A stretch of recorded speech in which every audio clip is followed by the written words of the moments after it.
Hello and welcome. Welcome to day 8 of Activating the Magic Journey.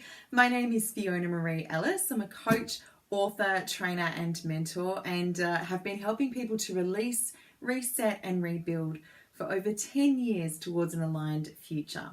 So welcome to day 8, the magical ingredient. Now, today's practice is beautiful. It is something we're going to do consistently throughout the day. But before we get into it, I just want to check in. How did you go with day 7? How did you go with the magical way out of negativity? I'll be very honest, if you haven't already watched yesterday's video, please go back and watch that one. I'll try and keep this one short so that you've got time to do both if you want to play catch up. Yesterday was all about the magical way out of negativity. So the first part was to choose a topic and find your 10 blessings for it. I did that one pretty well. The second part was to see if you could go the whole day without saying anything negative. I didn't do that one very well. I'm not going to lie and say it's easy right now, but what I did really enjoy was being able to find the blessing in each situation. So I'd love to know how you went, if you have any challenges, what came up for you and what you found your most magical blessing to be out of your negativity. So I just wanted to address, if it was challenging for you, that's okay. I've been doing this a long time and it's still challenging sometimes to see the positive. But when we can find something to laugh about, something that's really helped me as well is to be grateful for the things I did before. Be grateful for what you did before everything else went crazy. Be grateful for perhaps what you took for granted. And that's what I love about today's exercise. So it's called the magical ingredient. And today we're going to focus on our food and our water and being really, really grateful for that. Now, I don't know about you, but for me, the food that we eat, the water that we drink, the essentials that we just have in our life and we go through all of the time, let's face it, I'm recording this in March 2020, the toilet paper, sometimes we take those things for granted. I know, we're quite careful with our food, but we still have a high wastage content because we buy things on a whim, or we buy things just because we were there and then we didn't eat it in time and then we threw it out. And what's going on with our world right now, I trust that for a lot of people is causing us to be even more grateful for the food that we have, to appreciate the luxury of just being able to go to the shops whenever we feel like it and get whatever we want, of being able to go to a restaurant whenever we feel like it and get whatever we want for dinner or brunch or a coffee or lunch.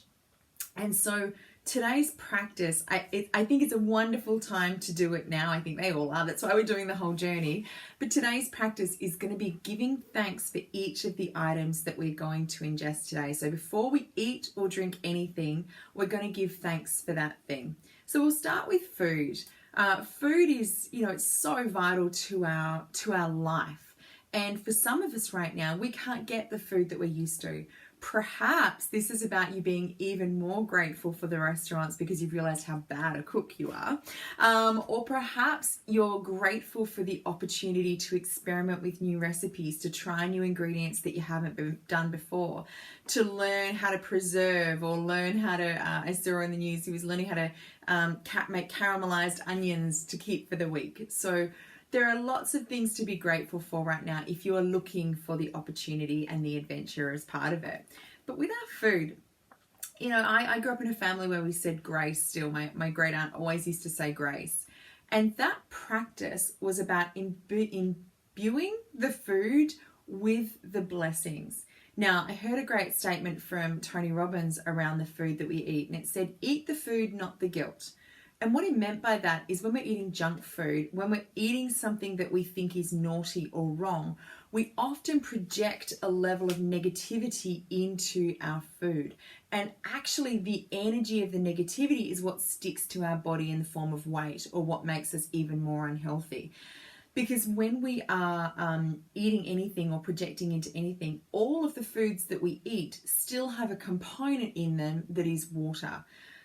Perhaps not all of them are as watery and as living as we should for our own vital health, but the food has a vibration, the food has an energy. So if we are projecting negativity into that, we're going to get more negativity. If we're taking it for granted or complaining about it, it may very well get taken away, which is what some of us are experiencing right now. But when we are being grateful, have you ever noticed the difference between eating something on the run in a rush and actually taking the time to savor each mouthful, to appreciate each mouthful as you take it and really taste the flavors? Try it out this week. Try it out today, where you, instead of just rushing through a meal on the run, you stop and you pause and you pick up your plate and you say, thank you for this food that I'm about to eat. Think through, just thank you for all of this food. Thank you. I'm so grateful that I get to eat this right now. And then taste it. It'll actually taste different. The whole experience of eating will be different if you make the time to stop and give blessings to it first. Think about where it comes from. Think about the supply chain, which for a lot of us is suddenly becoming very real. Think about how grateful we are for the shelf packers to pack it on the shelf so that you could buy it. Think about how grateful we are that the grocery stores are opening right now. Think about how much we appreciate being able to still get produce from perhaps internationally. Maybe there are certain things you can't get yet or at the moment. So it's about being really grateful that you've always been able to have them, and in the future you'll give even more gratitude for them. So whatever you're ingesting, so much gratitude, just pour that gratitude onto it, pour all the abundance onto it, and then savor it and taste the difference.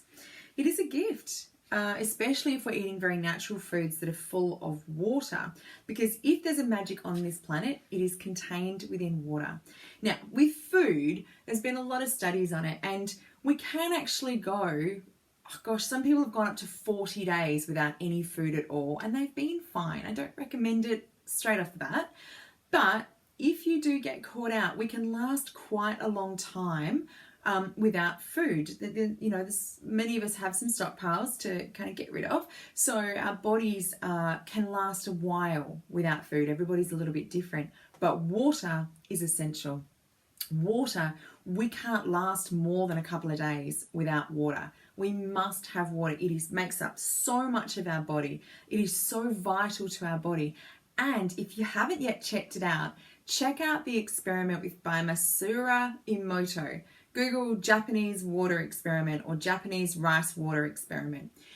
He actually used some really specialist cameras and froze ice and froze water crystals. And what he did was he showed the impact of different frequencies, different sounds, different energy on the water. So he had a water crystal and he played beautiful, like classical music to it. Very peaceful, very beautiful, very gentle music. And the water crystal when it was photographed was very balanced, was very beautiful water crystal. He then took another one and he played very angry music at it, like very like lots of just angry lyrics, angry music, yelling and screaming. Sorry if you like that kind of music. But when he photographed the crystal, it was off balance. It looked messy. So the experiment has been repeated many, many times, and I'm going to set one up here for the next month as well with rice and water, and check them out. It's fascinating. Where he put 3 jars of rice, cooked rice, and sealed them into jars. And on one jar, he wrote words of love and appreciation and gratitude. And every single day for a month, he picked up that jar and he expressed love and appreciation and gratitude towards it. And just spoke words of it, felt the love and projected love and gratitude into it.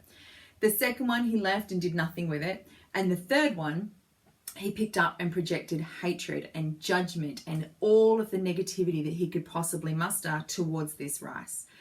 Go check out the pictures. It is fascinating. The neutral one kind of went a bit hard, the same way you'd expect rice to go.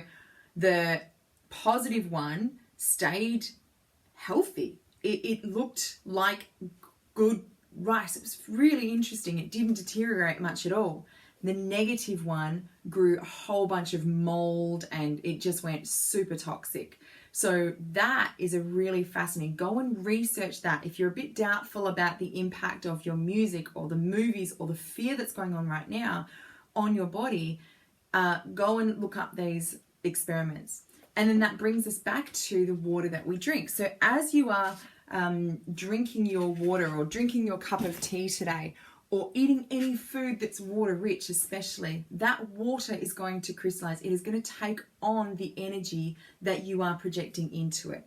So holding that and really sending all of that love and that light. Feel the gratitude for the water or the tea, the liquid that you're about to drink. Feel how grateful you are that it is healing your body right now. Feel how grateful you are that you have access to clean, fresh water. I'm fortunate. I've got a water filter. It does alkaline water. It does hydrogenated water. It even does sanitization water, which right now is so incredibly powerful and important. So if you haven't got one and you want to know, let me know, because they are, oh my goodness, very, very grateful for my water right now. So send your energy, send your love and your positivity into your water and really feel the thank you, thank you, thank you, and then have a sip, which I'm going to. The other thing that I love doing, girlfriend and I do this a lot, is we write notes on our water. We've got water bottles with positive affirmations written on them. So the water is absorbing that positivity while it is sitting in the bottle. Or you can write beautiful messages and place it underneath your water and just kind of infuse it with that energy. But whatever we're doing today, before you put anything, before you have any food or any water, give gratitude, say thanks, say grace for what you're about to ingest, the food we are about to receive, the water we're about to receive. If you forget, then simply reflect back. Reflect on the cup of tea you just had or the coffee that you just had. Bring all of the gratitude you possibly can and send into the food that is coming into your physical body. Allow that gratitude to imbibe the food, imbue into the food. I can figure out what that word is. Really dig into the food and then let yourself enjoy all of that right now. The enjoyment, the gratitude, and feel how lucky you are, how blessed we are to be able to have access to food, water, nutrition, things that are helping our bodies to heal and be well. And find the foods that are attracting you. So if you do get to go to the grocery store or you do get to go to somewhere you can get fresh fruit and veggies right now, let your body just guide you to what it wants to eat. Don't let your brain tell you what you should eat today. Let your body tell you. If you still have choice, be grateful for the choice. Your body will attract the food that it needs to heal itself. Okay? So I trust this has been cool. Enjoy today. The other great thing about giving blessings for all of your food is that's something we do repeatedly throughout the day. So it's lots of opportunities to remind ourselves to be even more grateful, feel even more blessed, really feel that energy in our bodies. Okay? So if you need anything, please reach out.